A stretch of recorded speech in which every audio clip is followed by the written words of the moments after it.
Bridge ভাঙছে, মঙ্গন বিচ্ছিন্ন হয়ে পড়েছে। উত্তর সিকিমের অবস্থা সবচেয়ে খারাপ। তিস্তা ফুঁসছে আর তিস্তা পাড়ের মানুষ টেনশনে রয়েছেন। আমার সঙ্গে সরাসরি রয়েছেন প্রতিনিধি পার্থপ্রতিম। তুমি কিছুক্ষণ আগে নর্থ সিকিমের কথা বলছিলে, তুমি বলছিলে দার্জিলিং কালিম্পং যাওয়ার রাস্তার কি অবস্থা।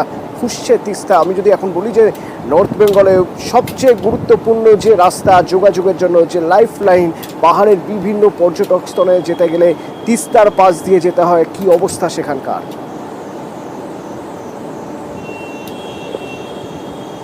দেখো, তোমাকে প্রথমেই জানিয়ে রাখি যে গত বছরে অর্থাৎ 2023-এর 4 অক্টোবরের স্মৃতি যেন আবারও নতুন করে ভেসে উঠেছে তিস্তা পাড়ের বাসিন্দাদের চোখে মুখে। এবং গতকাল রাতভর কিন্তু তারা জাগা, বিশেষ করে কালিম্পংয়ের তিস্তা বাজার, মেল্লি বাজার সংলগ্ন এলাকায় যারা বসবাস করে তাদের গোটা রাত ঘুম হয়নি। রাত 12টার পর থেকে কিন্তু হু হু করে জল বাড়তে শুরু করেছে তিস্তা নদীতে। কারণ এই নর্থ সিকিমে অবিরাম বৃষ্টি, ভারী বৃষ্টি হলেই কিন্তু তিস্তা ফুলে ফেঁপে ওঠে। এরকম আমরা বহুবার তাই দেখেছি এবং তার কিন্তু উন্নত হয়নি গতকালও। স্বাভাবিকভাবে দুশ্চিন্তা যেন আঁকড়ে ধরেছে এই তিস্তা পাড়ের বাসিন্দাদের। এবং আমরা সকাল থেকে দেখছি দার্জিলিং কালিম্পং জেলা প্রশাসন কিন্তু মাইকিং করছে। যারা এই তিস্তা নদী সংলগ্ন এলাকায় বসবাস করে, অর্থাৎ সেবক থেকে শুরু করে একেবারে রংপুর সীমান্ত পর্যন্ত তারা তিস্তা পাড়ে বসবাস করে, তাদেরকে কিন্তু অন্যত্র নিরাপদ জায়গায় সরে যাওয়ার পরামর্শ দিয়েছে। এবং ইতিমধ্যে প্রশাসনিক কর্তারা ঘটনাস্থলে পৌঁছেছে, পাশাপাশি জিটিএর সভাসদরা তারাও কিন্তু ঘটনাস্থলে পৌঁছে ত্রাণ শিবিরের ব্যবস্থা করছে। কারণ বহু মানুষ কিন্তু এখন প্রায় ঘর ছাড়া অবস্থায় রয়েছে। বহু মানুষের জিনিসপত্র তা কিন্তু তিস্তা গ্রাস করেছে। বেশ কয়েকজন বাসিন্দাদের সঙ্গে আমাদের যখন কথা হচ্ছে, দেখা যাচ্ছে যে তাদের সঙ্গে কথা হলো, তারা বলছিলেন একটি ব্যাগ নিয়ে তারা ব্যাগ বুকে আঁকড়ে দাঁড়িয়ে আছে রাস্তায়। সে ব্যাগে কী আছে না, নথিপত্র আছে, অর্থাৎ বিভিন্ন দরকারি নথিপত্র, সেই শিক্ষাগত নথিপত্র, বাড়ির দলিলের নথি, সব কিন্তু তারা আঁকড়ে ধরে আছে, অন্তপক্ষে এই নথি যাতে তিস্তা গ্রাস করতে না পারে। অর্থাৎ চোখে মুখে সেই আতঙ্ক, 2023-এর যে 4 অক্টোবরের স্মৃতি আবারও নতুন গত বছরের স্মৃতি এখনো টাটকা। মেল্লিতে যে ভয়ানক ছবি উঠে এসেছিল গত বছর, এই তিস্তার এই কোরাল গাছ থেকে বাঁচানোর জন্য মানুষের সে কী অবস্থা, এবং কিছুই প্রায় বাঁচানো সম্ভব হয়নি। রাতারাতি সব কিছু একেবারে ভেসে গিয়েছিল তিস্তায়।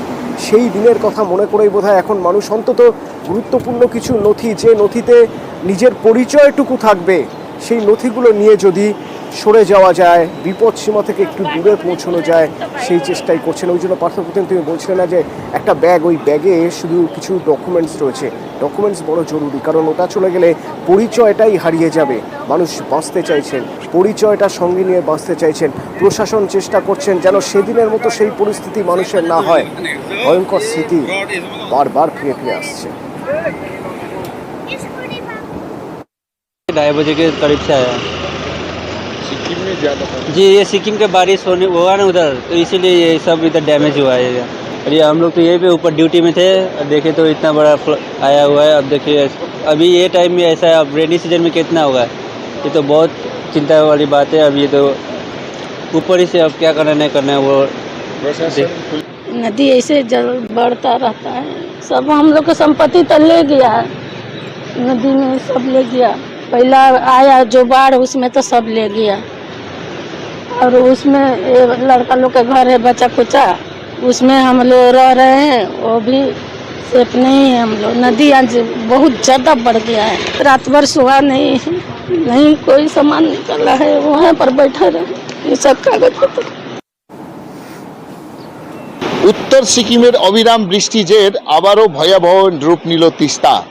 এজন্য 2023-এর 4 অক্টোবরের স্মৃতি ভেসে এলো তিস্তা পাড়ের বাসিন্দাদের চোখে মুখে। জলস্তর বাড়ছে খরস্রোতা তিস্তায়। উদ্বেগ উৎকণ্ঠেই কালিম্পংয়ের মেল্লি এবং তিস্তা বাজারের বাসিন্দাদের। প্রশাসনের ভূমিকা নিয়েও প্রশ্ন তুলছে স্থানীয়রা। মনিলামা, নিউজ 18 বাংলা, কালিম্পং। আর পাহাড়ে যদি ভারী বৃষ্টি হয়, অতি ভারী বৃষ্টি হয়, শুধু তিস্তা কেন, যে নদীগুলো জল বয়ে আনছে পাহাড় থেকে, সেই জলগুলোর একই পরিস্থিতি হবে, সেই নদীগুলোর একই পরিস্থিতি হবে। মূর্তি নদী, মাল নদী, প্রতি বছর যে নদীগুলো পাহাড়ের ভারী বৃষ্টির জন্য দুকুল ছাপিয়ে যায়, ডুয়ার্সের বিভিন্ন নদী ফুঁসছে। আর নদী সংলগ্ন এলাকায় সতর্কতা জারি করা হয়েছে। প্রশাসন নদীধারের পর্যটন কেন্দ্রগুলিকেও সতর্ক করে রেখেছে। প্রয়োজনে যত দ্রুত সম্ভব তাদের যাতে সরিয়ে নিয়ে যাওয়া যায় সেই ব্যবস্থা রাখা রয়েছে। রকি প্রতিনিধি আমার সঙ্গে এই মুহূর্তে রয়েছে। রকি, ঠিক কোন কোন জায়গা সবচেয়ে বেশি স্পর্শকাতর অন্তত এক্ষেত্রে, এবং সেই জায়গাগুলোয় কি ব্যবস্থা নেওয়া হয়েছে?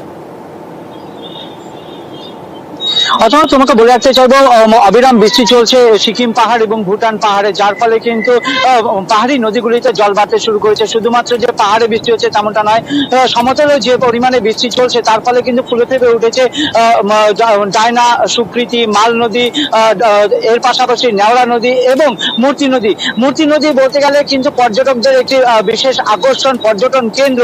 এই মূর্তি নদীতে কিন্তু মাঝে মধ্যেই হরপাবান চলে আসে, যার ফলে কিন্তু স্থানীয় প্রশাসনের তরফ থেকে কড়া নজরদারি চালানো হচ্ছে এবং যে সকল পর্যটক ডুয়ার্সে ঘুরতে এসেছেন তাদেরকে কিন্তু সতর্ক করে দেওয়া হয়েছে যেন সে সকল নদীগুলিতে তারা না নামে এবং নদীর পাশ থেকে অনেকটাই দূরে থাকে, কারণ যে কোনো মুহূর্তে পাহাড়ি নদী যেহেতু জল চলে আসতে পারে এবং বড় ধরনের দুর্ঘটনা ঘটতে পারে। কারণ এর আগেও দেখা গিয়েছে মাল নদীতে যে হরপাবান এসেছিল তাতে প্রায় অনেক প্রাণ চলে গিয়েছিল। তার থেকে শিক্ষা নিয়ে কিন্তু প্রশাসন রীতিমতো তৎপর রয়েছে এবং সর্বরকমের ব্যবস্থা রাখা হয়েছে যে কোনো পরিস্থিতি মোকাবিলা করার জন্য।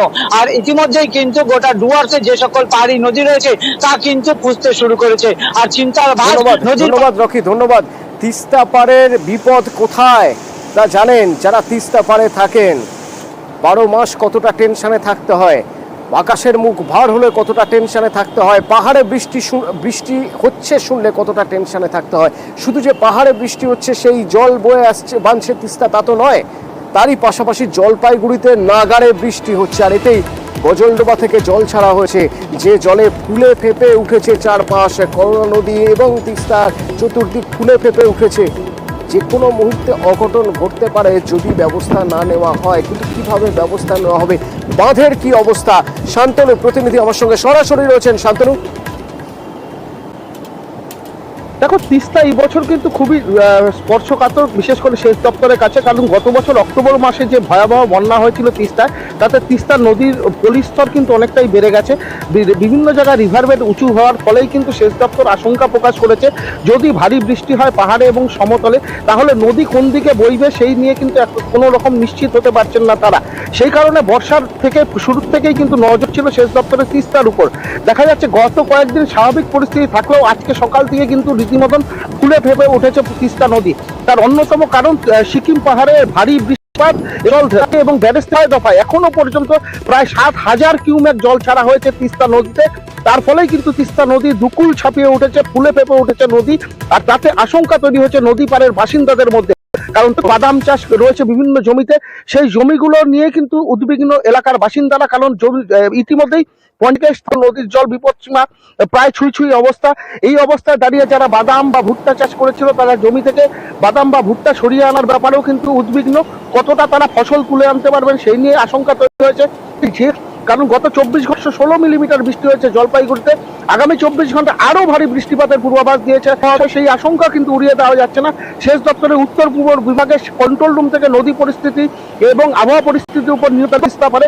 মানুষজন উদ্বিগ্ন, আশঙ্কিত, যে কোনো বিপদ আসতে পারে সেই আশঙ্কা থেকে প্রশাসন সতর্ক রয়েছে।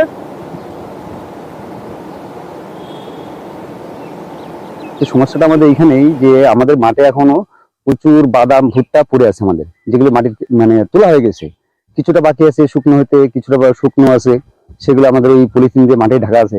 কিন্তু এখন যেভাবে জলটা বাড়তেছে তাতে আমাদের এই মানে ফসল নিয়ে আমরা খুব চিন্তিত।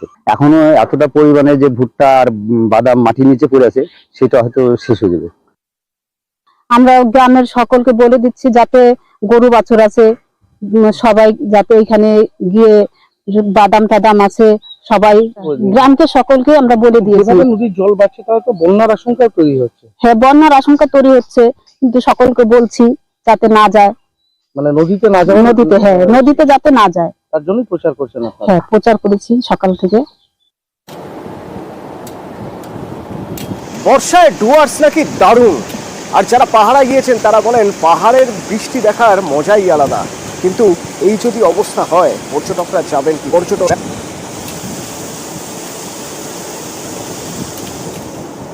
নিয়ে সেফটি নিয়ে তারা যেন এই সময়তে ট্রাভেল করেন, আশা করব কোনো সমস্যা হবে না।